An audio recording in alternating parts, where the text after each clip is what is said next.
Mesdames, Messieurs, bonsoir. Très heureux de vous retrouver pour cette nouvelle édition de l'Info. Tout de suite, le sommaire en images.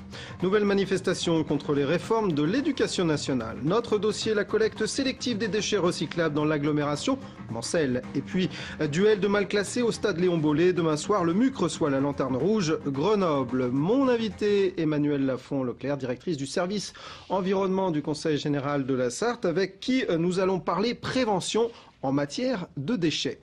C'est le premier cas en Sarthe. Un homme est décédé jeudi des suites de la grippe A à l'hôpital du Mans. L'homme, âgé de 56 ans, était en bonne santé et ne présentait aucun antécédent médical connu. Admis à l'hôpital en détresse respiratoire il y a une dizaine de jours, son état s'est aggravé malgré le traitement aux antibiotiques et au Tamiflu. Nouvelle mobilisation ce midi devant l'inspection d'académie de la Sarthe.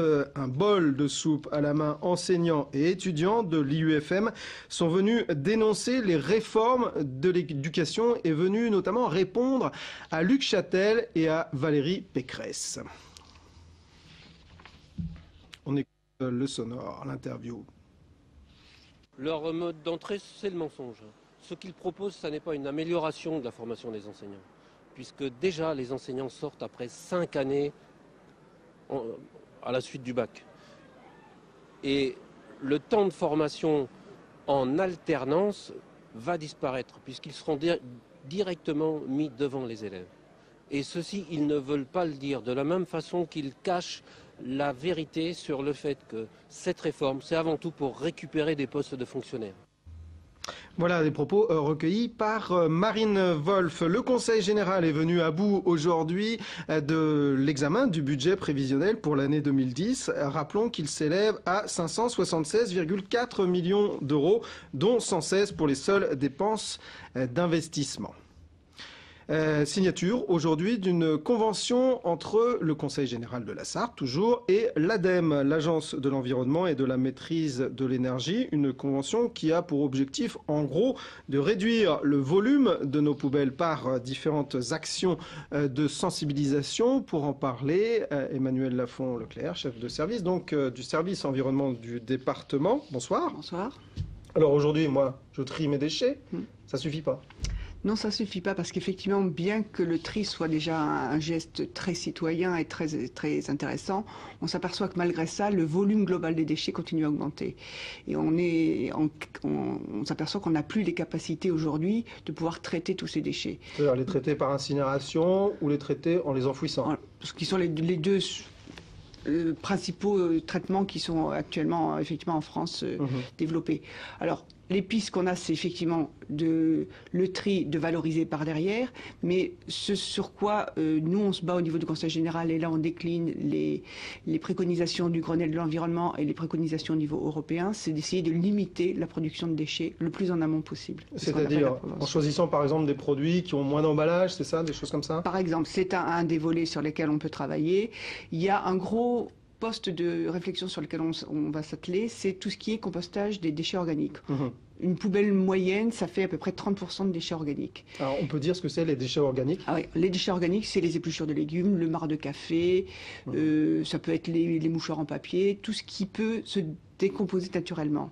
Et un des souhaits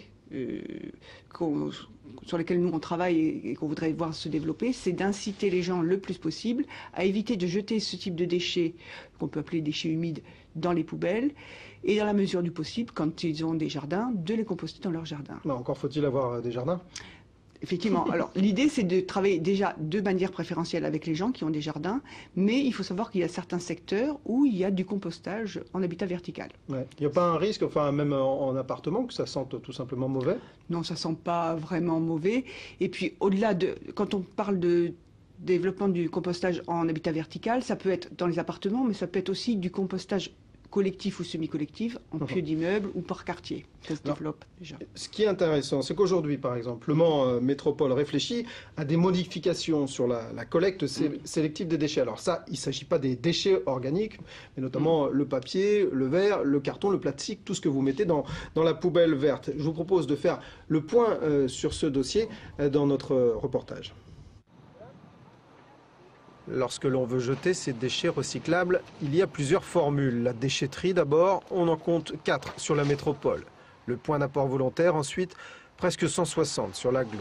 Et enfin, la collecte sélective où le particulier jette soit le verre une semaine, soit le papier, le carton et le plastique l'autre semaine, le tout dans la poubelle verte qui est ensuite ramassée.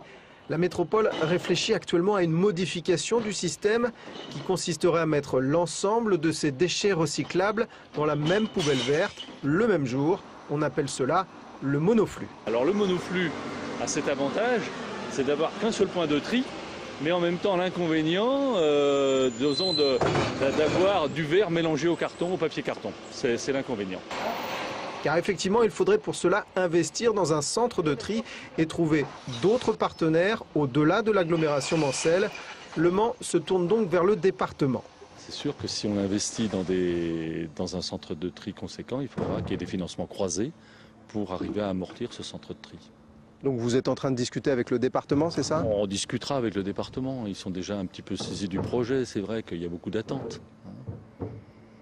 Vous, votre attente du côté du département, c'est quoi alors? C'est financière, hein, c'est sûr. Solidarité au niveau du prélèvement des OM, d'une part, au niveau du prélèvement du sélectif, mais également solidarité au niveau du financement. Il ne s'agit encore que d'une réflexion avec pour objectif d'élargir les tournées de collecte sélective.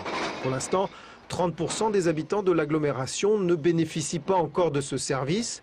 Ivry-l'Évêque devrait l'intégrer en 2010, mais il manque encore Sargé, La Chapelle et Rouillon, et surtout les quartiers comme le Vieux-Mans et les HLM. Dans ce dernier cas, une expérience est menée depuis 4 ans sur la cité Bossuet, avec des conteneurs enterrés d'ordures ménagères et de déchets recyclables qu'il suffit ensuite de déverser dans le camion. Le système est intéressant, mais cher, très cher à l'achat. Le coût est effectivement prohibitif actuellement. Donc, c'est-à-dire que pour un ensemble de ce qu'on a vu, là, 4 conteneurs, c'est entre 40 et 50 000 euros d'investissement. Donc là, on a 5 points de collecte sur Bossuet, ce qui fait 200 000 euros en euros actuels. Comparé aux collectes normales, c'est combien? C'est de 1 à 10.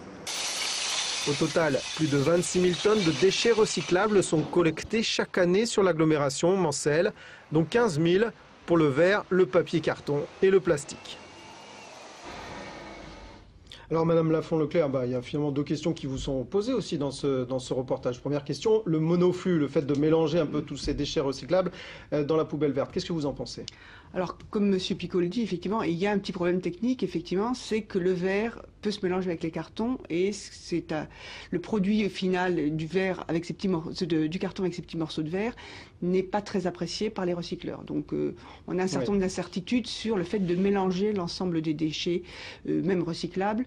Ce qui est généralement préconisé, c'est plastique, papier carton d'un côté et verre de l'autre. Bon, je pense que le Mans va continuer à réfléchir sur ces projets, effectivement, par rapport à ça. Et l'idée d'investir pour le département dans un centre de tri plus pertinent, plus efficient? Alors c'est vrai qu'aujourd'hui, notre priorité est plus sur la prévention que sur le tri. C'est vrai que le tri, c'est des choses qu'il faut continuer à faire, effectivement. Il y a déjà beaucoup de choses qui ont été faites.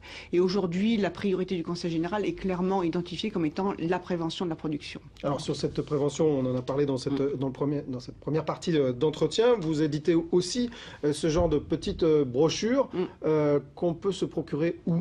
Auprès du service environnement du Conseil général. Lors de manifestations que nous organisons, notamment avec Sarthe Éduc Environnement, on a fait dans la semaine de la prévention des déchets qui avait lieu courant novembre, des animations dans les grandes surfaces pour communiquer auprès des gens, leur apprendre les bons gestes, les choix qu'ils peuvent faire, parce que chaque citoyen peut, par ses choix, avoir un comportement qui va générer plus ou moins de déchets. Concrètement, vous êtes fixé un objectif chiffré? On a des objectifs, effectivement, dans le cadre du plan d'élimination des déchets, qui sont de diminuer de 5 kg par an la quantité de déchets qui est produit par les citoyens. C'est modeste. 5 kilos par an, c'est pas mal parce qu'au final ça fait 25 kilos et sur un volume, c'est sur 5 ans, oui, parce qu'on a une échéance de 5 ans et on atteint les objectifs fixés au niveau national. Donc, sachant qu'on produit combien par an?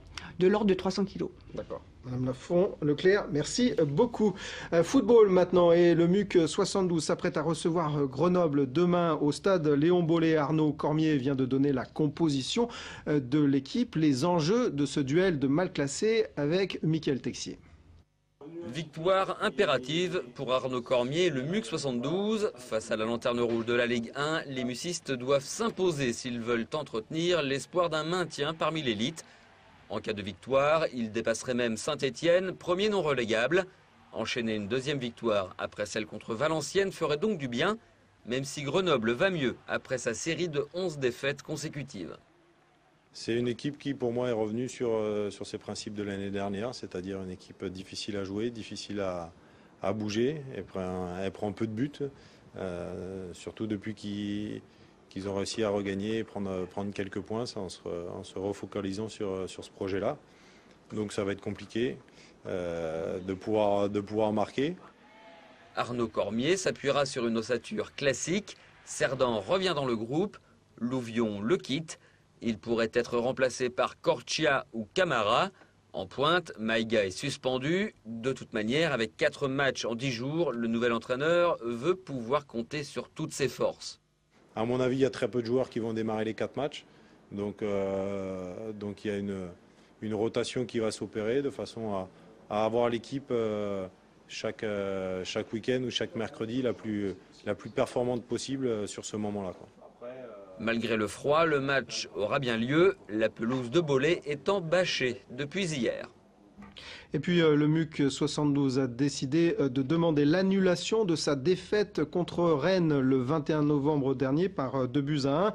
Le club espère ou bien que le match soit rejoué ou bien que les 3 points de la victoire lui soient attribués sur tapis vert. Pourquoi cette procédure? Parce que selon le MUC, l'attaquant ghanéen de Rennes, Asamoah Gyan, auteur du deuxième but breton, n'aurait pas dû pouvoir jouer. Il avait en effet refusé de participer à une rencontre le mercredi précédent de la sélection du Ghana. Or, pour protéger les équipes nationales, la FIFA, la Fédération internationale de football, interdit aux joueurs de participer à une rencontre de leur club dans les 5 jours suivant un refus de jouer en sélection nationale. C'est un peu compliqué, mais la balle est maintenant dans le camp de la Ligue professionnelle de football, sans qu'on sache combien de temps elle mettra pour trancher. Dernière minute pour terminer, l'épopée de la sardine sera adaptée en bande dessinée. Ce roman écrit par Jean-Claude Boulard raconte l'importance que ce poisson a eu dans l'économie côtière dans les années 1900. Les éditions Glénat viennent de donner leur accord pour l'adaptation de ce roman en bande dessinée. Voilà, ce journal est maintenant terminé. Merci de l'avoir suivi. On se retrouve demain, même lieu, même heure. Au revoir.